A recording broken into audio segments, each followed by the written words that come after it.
नमस्कार मित्रांनो, आपल्या चॅनलमध्ये तुमचं स्वागत आहे. तर आज आपण पाहणार आहोत तुळजापूर या ठिकाणातलं मंदिर. त्याला तुळजाभवानी माताचं मंदिर असं म्हणलं जातं. छत्रपती शिवाजी महाराज यांना भवानी तलवार देऊन हिंदवी स्वराज स्थापनेचा आशीर्वाद देणारी तुळजापूरची ही देवी भवानी माता म्हणजेच महिषासुरमर्दिनी, तोकाई, रामवर्धानाई, जगदंबा आदी नावाने ओळखली जाते. जगदंबा मातेची मूर्ती गडगी शिळेची असून ती अष्टभुजा आहे. आश्विन व चैत्र पौर्णिमेला येथे मोठी यात्रा भरते. तर आपण या व्हिडिओच्या माध्यमातून या मंदिराची संपूर्ण माहिती घेणार आहोत. तर व्हिडिओ स्किप न करता पूर्ण पाहावा. चला तर मग सुरुवात करूया आपल्या व्हिडिओला.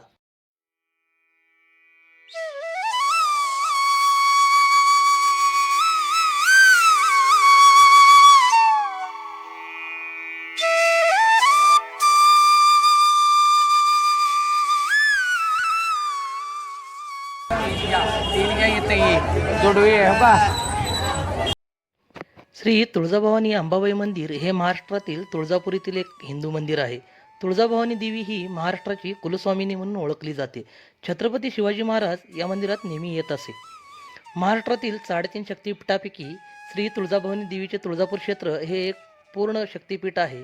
ही देवी भगवती भवानी म्हणून प्रसिद्ध आहे. महाराष्ट्रात क्षत्रतेजाची स्फूर्ती देवता, प्रेरणाशक्ती व स्वराज्य संस्थापक राजे श्री शिवछत्रपती यांची आराध्य देवता अशी ही तुळजापूरची भवानी देवी महाराष्ट्राची कुलस्वामिनी आहे. हिंदवी स्वराज्याचे संस्थापक श्री छत्रपती शिवाजी महाराज यांना भवानी तलवार देऊन हिंदवी स्वराज्य स्थापनेचा आशीर्वाद दिला.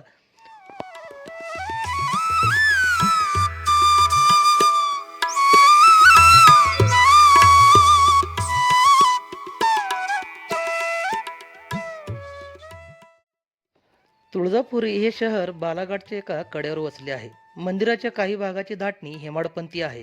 इतिहास व पुरातत्वाच्या दृष्टीने हे मंदिर राष्ट्रकूट अथवा यादवकालीन मानले जाते. तुळजाभवानी संबंधित सर्वांना जुना शिलालेख तुळजापूर तालुक्यातील काटी येथे इसवी सन 1397 सालच्या शिलालेखात पाहावयास मिळतो. मंदिराचे धार्मिक पुजारी, व्यवस्थापन व पुरोहित अधिकार 153 पाळीकर भोपे कुळाकडे आहेत.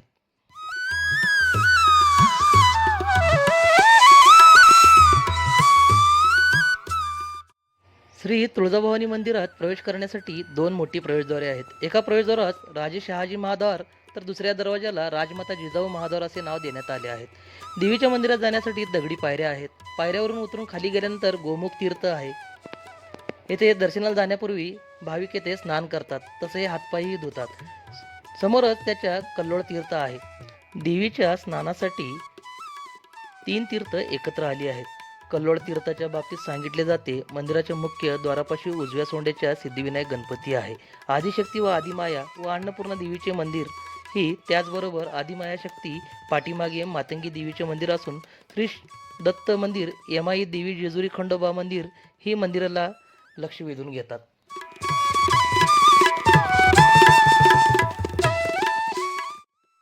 येथून असंच पुढे गेल्यावर आवारी दर्शन पडते. या प्रशस्त आवारात भाविकांना बसण्याची सोय करण्यात आली आहे. येथूनच तुळजाभवानी देवी मंदिराचे दर्शन होते. मंदिराच्या मुख्य गाभाऱ्याचा दरवाजा चांदीच्या पत्र्याने मढिला असून त्यावर सुरेख असे नक्षीकाम करण्यात आले आहे. येथे तुळजाभवानीची प्रसन्न आणि तेजस्वी काळा पाषाणाची मूर्ती दिसून येते. 3 फूट उंचीची ही मूर्ती स्वयंभू आहे. अष्टभुजा महिषासुरमर्दिनी सिंहासनावर उभी असून मस्तकाच्या मुकुटातून केसांच्या बटा बाहेर आल्या आहेत. आईच्या 8 हातात त्रिशूळ, बिचाव, बाण, चक्र, शंख, धनुष्य, पाणपात्र आणि राक्षसाची शेंडी आहे. पाठीवर बाणाचा भाता असून देवीच्या उजव्या व डाव्या अंगाला चंद्र व सूर्य आहेत. तुळजाभवानीचा उजवा पाय महिषासूर राक्षसावर तर डावा पाय जमिनीवर दिसून येतो. या 2 पायांच्या मध्ये महिषासूर राक्षसाचे मस्तक आहे.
श्री तुळजाभवानी देवीची मूर्ती चलमूर्ती आहे. येथे उत्सव मूर्तीची मिरवणूक न काढता प्रत्यक्ष श्री तुळजाभवानी देवीची मूर्ती पालखीत बसून मंदिराभोवती मिरवणूक काढली जाते.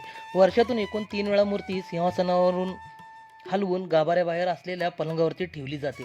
नंतर विजयादशमी म्हणजेच दसऱ्या दिवशी सीमालंघनाच्या वेळी आईची पालखीतून मिरवणूक काढली जाते. देवीच्या पालखीसोबत श्रीयंत्र खंडोबा आणि महादेवाची मिरवणूकही निघते.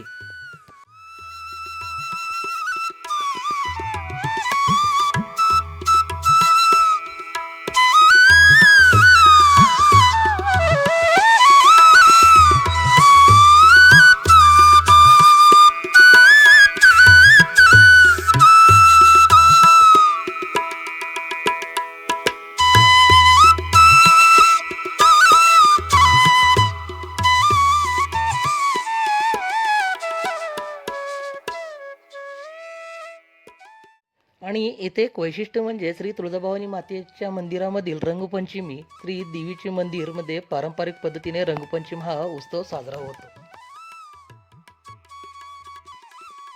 त्यानंतर पुढे तसेच दसरा ज्यावेळी येतो म्हणजे दसऱ्या दिवशी श्री तुळजाभवानी मातेच्या मंदिरामधील एक अद्भुत असा दसरा उत्सव आहे. श्री तुळजाभवानी मातेची मूर्ती ही मंदिर परिसरामधील पिंपळाच्या पारावर आणून पालखीमध्ये ठेवून मंदिर प्रदक्षिणा करण्यात येते. भाविक हळदी कुंकू यांचे उधळण व श्री देवींच्या पालखीवर करतात. हा उत्सवामध्ये लाखो भाविक सहभागी होतात.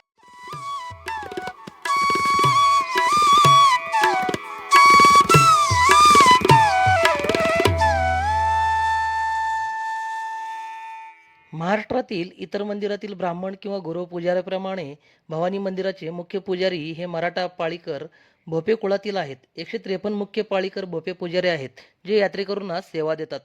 व्यतिरिक्त 16 सहाय्यक पुजारी आहेत. यात्रेकरूंचे सहसा एक विशिष्ट पुजारी कुटुंबाशी जुने नाते असते. यात्रेकरू साड्या, साडी, ब्लाऊज पीस, मराठी भाषेत जर बघायचं म्हणलं तर बांगड्या, नारळ, सिंदूर, हळद यासह पूजा ओटी देवीच्या पूजेला आलेल्या भक्तांना निवास भोजन विधी अर्पण करून यात्रेकरूंसाठी यजमान म्हणून काम करणाऱ्या विशिष्ट पुजारी कुटुंबाशी सामान्यत दीर्घकाळाचे नाते असते. कुलधर्म, कुलाचार, पूजा, पूजेचे साहित्य, फुलांचं माळ आणि नैवेद्य प्रसाद, देवतांसाठी विधी अन्न प्रसाद शाकाहारी असू शकतो किंवा काही वेळा बळी दिलेल्या बकऱ्यांचे मांस असू शकते. या मंदिरात संकुलातील मातंगी आणि आदिमाया या इतर 2 मंदिराचे पुजारी महार समाजाचे आहेत. ज्यावेळी आपण मंदिराच्या दर्शनाला निघतो, दर्शनाच्या पायथ्यापासूनच म्हणजे तुळजापूर जिथून सुरुवात होतं तिथून घाटाची सैर करत देवळाकडे जावा लागतो. एक सुंदर असा घाट आपल्याला मंदिराकडे जाताना लागतो. इथेच ह्याच्या पायथ्याला घाटशीळ म्हणून एक वरच्या बाजूला मंदिर आहे. त्याचंही दर्शन खूप सुंदर होतं.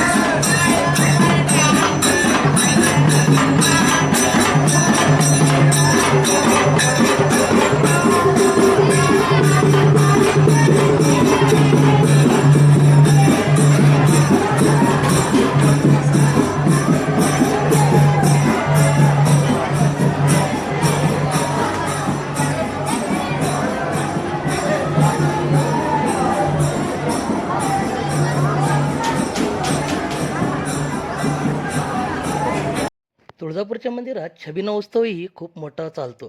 छबिना म्हणजे श्री तुळजाभवानी मातेचा उत्सव मूर्ती एका चांदीच्या मेघडंबरीमध्ये श्री देवीच्या अनेक वाहनांपैकी एका वाहनावर श्री देवींची चांदीची मूर्ती व पादुका ठेवून मंदिराभोवती एक प्रदक्षिणा पूर्ण करतात. याला छबिना असं म्हणतात. श्री तुळजाभवानी मातेचा छबिना कालावधी प्रत्येक मंगळवार पौर्णिमेचा 1 दिवस आधी आणि पौर्णिमे या दिवशी आणि त्यानंतर 1 दिवस अशाप्रमाणे करण्यात येतो. आश्विन कोजागिरी पौर्णिमेच्या अगोदरच्या दिवसाचा छबिना हा दिवाळी पाडव्याच्या दिवशी काढण्यात येतो. फाल्गुन पौर्णिमेचा छबिना गुढीपाडव्याच्या दिवशी काढण्यात येतो. श्री तुळजाभवानी मातेच्या वर्षातील 21 दिवस निद्राकाळातील छबिना काढला जात नाही. हा छबिना उत्सव पाहण्यासाठी हजारो भाविक या तुळजापूरच्या मंदिरात हजेरी लावतात.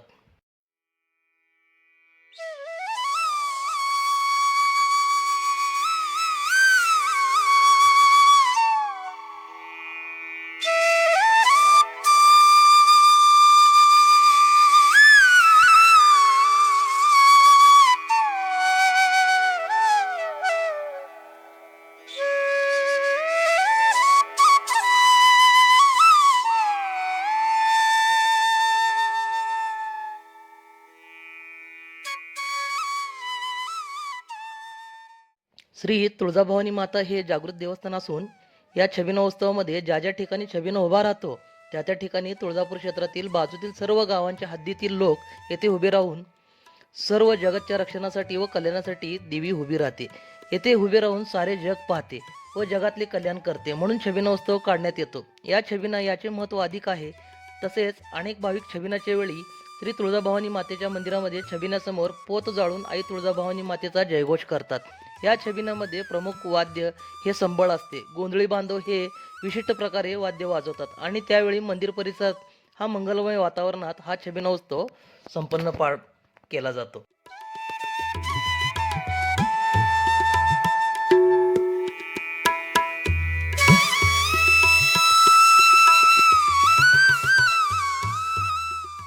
या ठिकाणाला तुळजापूर हे नाव कसे पडले ते बघा.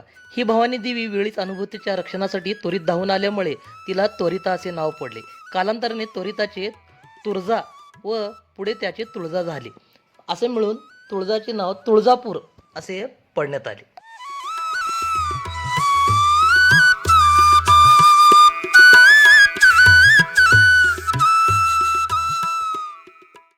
माता तुळजाभवानीच्या दर्शनासाठी किमान 2 तास लागतात व इतर दिवशी थोडा जास्त वेळ लागू शकतो. अत्यंत पवित्र मंदिर एका गडाच्या आत आहे. रांगा ह्या नागमोडी आहेत. धर्मदर्शनासाठी किमान 2 तास जातो आणि इतर दिवशी थोडा जास्त वेळ लागू शकतो. सुशुल्क दर्शनासाठी जास्तीत जास्त 30 मिनिटे लागतात. भक्तांसाठी सुशुल्क दर्शन घेऊन त्यांना 20 फूट अंतरावरून माँ दिसू शकते.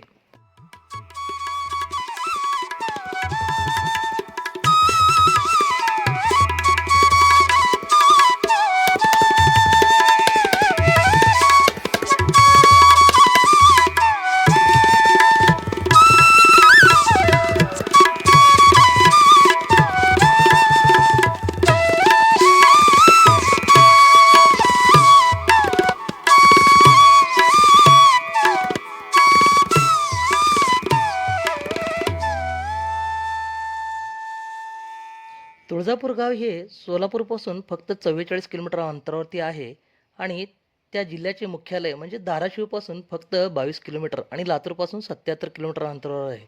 या तुळजापूरला जाण्यासाठी बसेस किंवा छोट्या मोठ्या गाड्या सर्व काही इथे उपलब्ध आहे आणि 3.5 शक्तिपीठापैकी हे एक शक्तिपीठ मानलं जातं. त्यामुळे इथे तुम्हाला जाण्या येण्यास कुठलाही अडथळा येणार नाही, काय नाही. सरळ मार्गाने तुम्ही या मंदिरापर्यंत पोहोचू शकता. महाराष्ट्रातील जे 3.5 शक्तिपीठ आहेत त्यापैकी श्री तुळजाभवानी देवीचे तुळजापूर हे क्षेत्र एक परिपूर्ण शक्तिपीठ आहे.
या मंदिराच्या दक्षिणेकडील दरवाजास परमार दरवाजा असे म्हणतात. जगदेव परमार या महान देवी भक्ताने आपले मस्तक 7 वेळा देवीला अर्पण केले अशी श्लोकरचना या दरवाजावर कोरली आहे.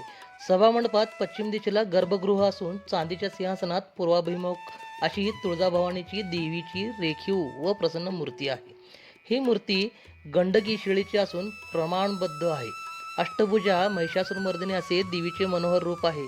देवी भवानीच्या ही स्थलांतर करण्यात येणारी मूर्ती आहे. वर्षातून 3 वेळा ही मूर्ती मंचकी पलंगावर विसावते व इतरत कोठेही आढळत नाही. गर्भगृहाच्या भिंतीवर छोटे छोटे आकर्षक शिल्पीही आहेत. सभामंडपात उत्तरेस देवीचे शयनगृह असून इथे चांदीचा पलंगही आहे.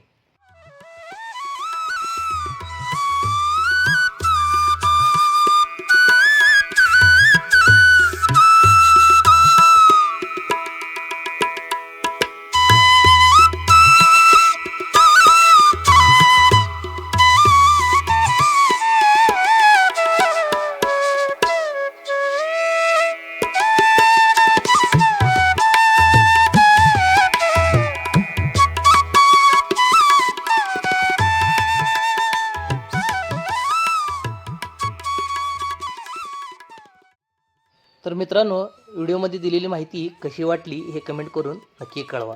आता आपणही दर्शन घेऊन निघालोय परतीच्या मार्गावर, कारण पाऊस येण्याची वेळ ही झाली होती. त्यामुळे आपण पावसाच्या आधी लवकर घरी निघतोय. आणि हा एक तुम्हाला घाट रस्ता दाखवतो या व्हिडिओच्या शेवटी. तो घाट रस्ता कसा वाटला हे कमेंट करून नक्की कळवा. अगदी सुंदर घाटातून गाडी चालवायलाही आम्हाला खूप मजा आली. तुम्हीही बघा, या घाटात तुम्हीही येऊन एकदा प्रवास करून जा आणि या मंदिराचं दर्शन घेऊन जा. चला तर मग भेटूया पुढच्या व्हिडिओमध्ये लवकरच. घाट हा पूर्ण बघा मित्रांनो, घाट हा मिस करू नका. घाट कसा वाटला कमेंट करून नक्की कळवा. चला तर मग भेटूया पुढच्या व्हिडिओमध्ये लवकरच. Bye bye.